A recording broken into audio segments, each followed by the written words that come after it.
राधे राधे दोस्तों, कैसे हैं आप सब। आज की इस वीडियो में हम जानेंगे महादेव के 12 ज्योतिर्लिंगों की दिव्य कथा के बारे में। जैसे कि हम सब जानते हैं, भारत की पवित्र धरती पर भगवान शिव के ऐसे 12 दिव्य धाम हैं जिन्हें सनातन परंपरा में 12 ज्योतिर्लिंग कहा गया है। मान्यता है कि इन स्थानों पर भगवान शिव स्वयं ज्योति के रूप में प्रकट हुए थे। लेकिन आखिर ये ज्योतिर्लिंग क्या है, इनकी स्थापना कैसे हुई और हर ज्योतिर्लिंग के पीछे कौन सी अद्भुत पौराणिक कथा छिपी है।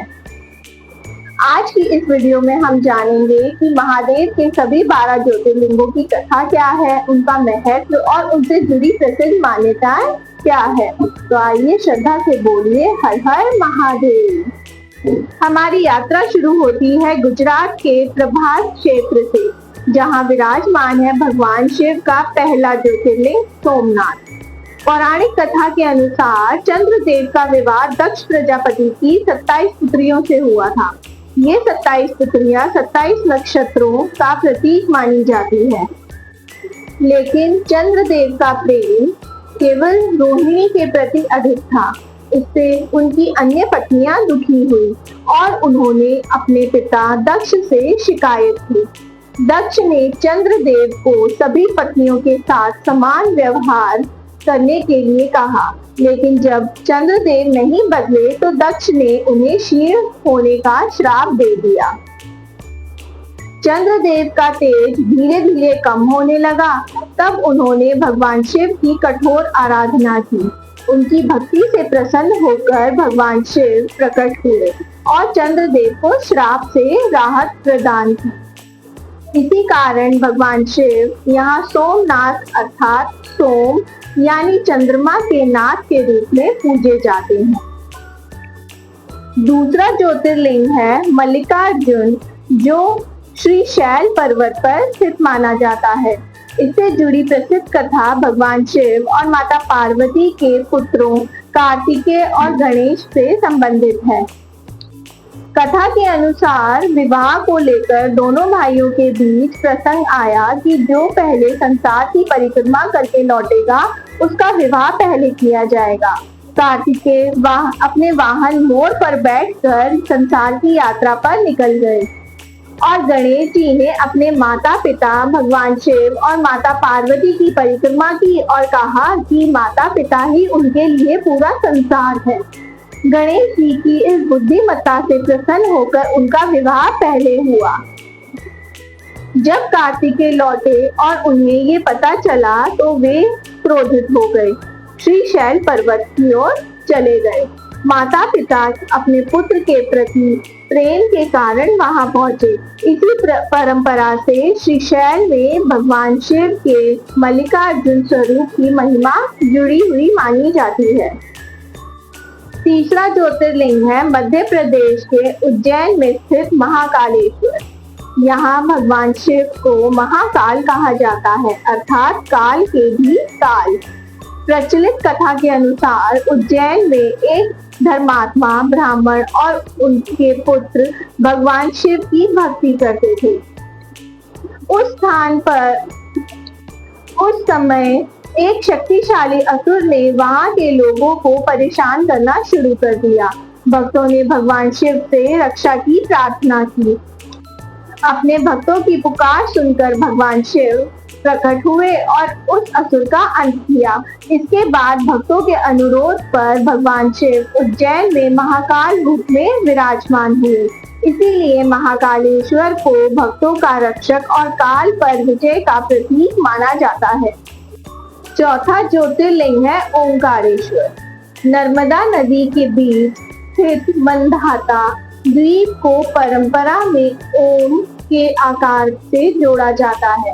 कथा के अनुसार देवताओं और ऋषियों ने भगवान शिव की आराधना की। भगवान शिव उनकी तपस्या से प्रसन्न हुए और यहाँ ज्योतिर्लिंग रूप में प्रकट हुए। ओम को सनातन परंपरा में परम शक्ति और शिव से जुड़ा पवित्र मंत्र माना जाता है। इसी कारण ओंकारेश्वर धाम का धार्मिक महत्व अत्यंत विशेष माना जाता है। पांचवा ज्योतिर्लिंग है हिमालय की गोद में स्थित केदारनाथ। महाभारत के बाद पांडव अपने युद्ध के पापों से मुक्ति के लिए भगवान शिव का आशीर्वाद प्राप्त करना चाहते थे। भगवान शिव उनसे मिलने के लिए तैयार नहीं थे, इसीलिए उन्होंने बैल का रूप धारण किया। पांडवों को इस बात का पता चला तो उन्होंने बैल को पहचान लिया। कथा के अनुसार भगवान शिव धरती में अंतर्धान होने लगे। उनका शरीर अलग अलग स्थानों पर प्रकट हुआ। केदारनाथ में भगवान शिव के बैल रूप के पृष्ठभाग की पूजा की जाती है। इसी कारण केदारनाथ को भगवान शिव के अत्यंत पवित्र धामों में माना जाता है। छठा ज्योतिर्लिंग है भीमाशंकर। इससे जुड़ी प्रसिद्ध कथा में भीम नामक असुर का वर्णन मिलता है। भीम ने अत्याचार करके लोगों को परेशान किया और भगवान शिव के भक्तों को भी कष्ट दिया। जब भक्तों ने भगवान शिव से रक्षा की प्रार्थना की, तब महादेव प्रकट हुए और भीमासुर का अंत किया। इसके बाद भगवान शिव वहीं ज्योतिर्लिंग रूप में विराजमान हुए। भीमाशंकर को महाराष्ट्र के प्रमुख शिव तीर्थों में माना जाता है। सातवां ज्योतिर्लिंग है काशी विश्वनाथ। काशी को भगवान शिव की प्रिय नगरी माना जाता है। पौराणिक परंपरा में काशी को ऐसी पवित्र नगरी कहा जाता है जिसे स्वयं महादेव ने अपना निवास बनाया। यहाँ भगवान शिव विश्वनाथ यानी पूरे विश्व के नाथ के रूप में पूजे जाते हैं।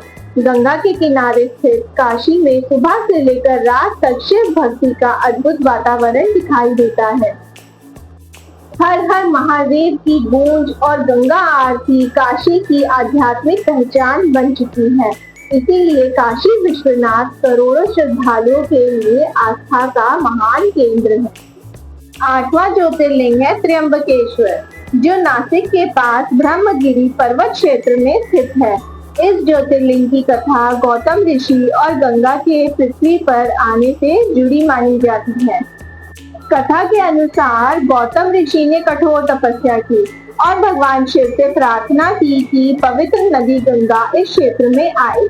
भगवान शिव प्रसन्न हुए, गंगा पृथ्वी पर अवतरित हुई और गोदावरी नदी से इस क्षेत्र की पवित्र परंपरा जुड़ी।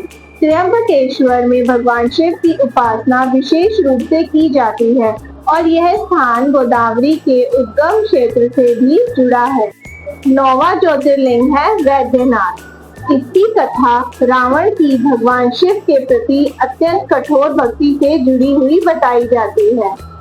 पौराणिक कथा के अनुसार रावण भगवान शिव को प्रसन्न करके उन्हें लंका ले जाना चाहता था। उसने कठोर तपस्या की।